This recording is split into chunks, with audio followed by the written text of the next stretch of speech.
দিদি একটু আপনার নামটা বলবেন। আমার নাম সুমিত্রা রায়। আর একটু যদি পরিচয়টা একটু দেন। আমি আজ এই বছর দুর্গাপুজো কমিটির 1 নম্বর পল্লীশ্রী জনকল্যাণ সমিতির যে দুর্গাপুজো তার এবছরে আমি সেক্রেটারি। কত বছরে পদার্পণ করছে আপনাদের পুজো? আমাদের এই বছর নিয়ে 63 বছরে পদার্পণ করলো আমাদের পুজো। 63 বছরের পুজো। তো এবারে পুজোয় কি সাবেকে এনে দেখতে পাবো না থিমের কোনো কাজ থাকছে? এবছর আমাদের ছোট্ট প্রচেষ্টায় আমরা একটা থিমকে আপনাদের সামনে তুলে ধরার চেষ্টা করছি। আমাদের মানে কমিটির সেক্রেটারিদের মানে প্রচণ্ড পরিশ্রম এবং আমাদের যে শিল্পী আছেন সে প্রচণ্ড পরিমাণে পরিশ্রম করছেন এবং আমরা চাইছি যে আমাদের এইখানে এই থিমটা যেন সবার মন ছুঁয়ে যায় এবং আমরা এই ছোট্ট প্রচেষ্টা থেকে আরও অনেক অনেক বড় হতে পারি। দিদি আপনার নাম এবং পরিচয়টা বলবেন। আমি পূর্ণিমা বণিক, আমি হচ্ছে এই ক্লাবের যুগ্ম সেক্রেটারি। নমস্কার, আমি পাতিপুকুর জনকল্যাণ সমিতির আয়োজক দুর্গাপুজোর একজন মণ্ডপের একজন। দিদি আপনার নাম এবং পরিচয়টা বলবেন। আমার নাম চায়না রুদ্র, আমি পাতিপুকুর 1 নম্বর জনকল্যাণ সমিতির একজন পুজো কমিটির একজন সদস্য। বিগত কয়েক বছর ধরেই আমি এই পুজোর সাথে যুক্ত এবং আমাদের যে একটা ফুল আড্ডা, এই পুজো আমরা আমাদের সংসারের কথা ভুলে যাই। মনে হয় যেন পুজোটাই আমাদের, এই পুজোটা আমাদের আত্মার পুজো। এই পুজোটা নাম এবং পরিচয়টা দেবেন। আমার নাম সোমা চক্রবর্তী, আমি পাতিপুকুর 1 নম্বর জনকল্যাণ সমিতির এই বছরের পুজো কমিটির কোষাধ্যক্ষা। তো অনেক বছর ধরে আমরা এই পুজোর সঙ্গে যুক্ত আছি আর আমাদের সঙ্গে থাকেন সবসময় আমাদের এখানের কাউন্সিলর পৌরপিতা প্রফুল্ল রঞ্জন সরকার মহাশয় এবং আমাদের রবীন্দ্রনাথ চক্রবর্তী মানে আমাদের রবি কাকু। উনি প্রত্যেক বছর আমাদের এত আনন্দ দেন, প্রত্যেক বছর আমরা একরকম শাড়ি পরি, সেটা উনি আমাদের দেন যে আমরা এতে এনজয় করতে পারি।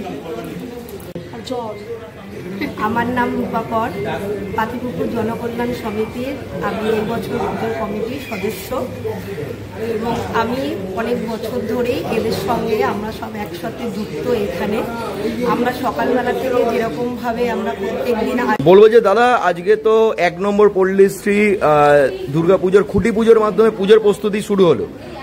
তো তার মধ্যে তো প্রচুর সংখ্যক মানুষ এখানে এসছেন, কি বলবেন এটাকে নিয়ে? আজকে খুঁটি পুজো হলো 1 নম্বর জনকল্যাণ সমিতি। খুঁটি পুজো হলো, ভালোই লাগছে। পুজো শুরু হয়ে গেল আর জনকল্যাণ সমিতি জবের থেকে পুজোটা করছে, খুব সুন্দরভাবেই করছে। এবার নতুনত্ব কিছু হবে, ভালো লাগছে। আরেকটা কথা বলবো যে সবাই কিন্তু এক কথায় কালিদা কালিদা নামটা সবার মুখে রয়েছে। যখনই পুজোর কথা হচ্ছে, বিশেষ করে এই 1 নম্বর পল্লীশ্রী, সবাই কিন্তু বলছে যে কালিদা আমাদের পাশে থাকে। আলটিমেট সব কিছু বাদ দিয়ে আপনি যেন তাদের একজন পাড়ার লোক হয়ে গেছেন, পাড়ার লোক না ঘরের লোক হয়ে গেছেন, কি বলবেন তাদের উদ্দেশ্যে? কালিদা একলা না, এখানে সবাই মিলেই আমরা থাকি এবং বিশেষ করে আমাদের মাননীয় বিধায়ক মন্ত্রী সুজিত বসুও থাকেন। উনিও আমাদের ঘরের লোক, উনিও এই পুজোর মধ্যে জড়িত আছেন। খুব ভালো ব্যবস্থাও উনি করে দেন আর সবাই মিলেই এই পুজোটা করা হয়। একলা আমি তো করি না, আমি যেহেতু একটা কাউন্সিলর, যার জন্য আমাকেও সবাই বলে কালিদা আছে, কালিদা আছে। আপনার নাম এবং পরিচয়টা একটু দেবেন। আমার নাম সুশীল কুমার নাগ, আমি রিটায়ার্ড সরকারি কর্মচারী আর কি, পশ্চিমবঙ্গ। এই পুজোর কোন পদে রয়েছেন? সভাপতি।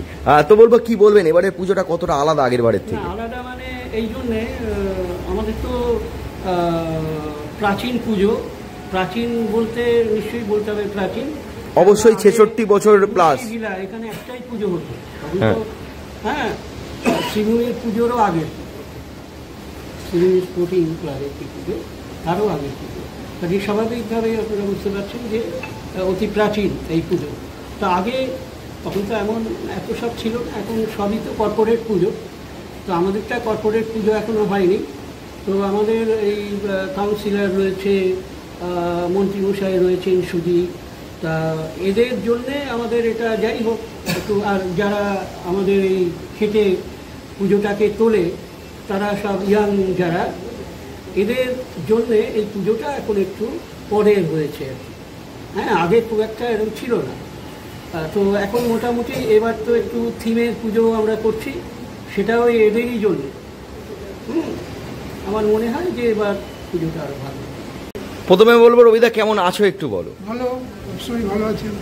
বলবো আজকে তো খুঁটি পুজোর মাধ্যমে তুমি এই পুজোর প্রেসিডেন্ট এবং এই পুজোর সেক্রেটারি এবং এই পুজোর আজকে শুভ উদ্বোধন হলো, কি বলবে এবারে পুজোটাকে নিয়ে? কি ধরনের চিন্তা ভাবনা করেছো এবারে পুজোটাকে নিয়ে? এবারই কিছু না কিছু ভাবেই, তবে আমাদের ইচ্ছে অনেক কিন্তু সামর্থ্য কম, তার মধ্যেও একটা দুঃসাহস এবার নিয়েছি, একটা চিন্তা ভাবনা। দুর্গাপুজো মানেই কলকাতা, কলকাতায় যে বাঙালির আবেগ, সেই বাঙালি সে তিলোত্তমা কলকাতার মধ্যে বহু মনীষীর, বহু প্রতিনিধি আসা মানুষের জন্ম হয়েছে।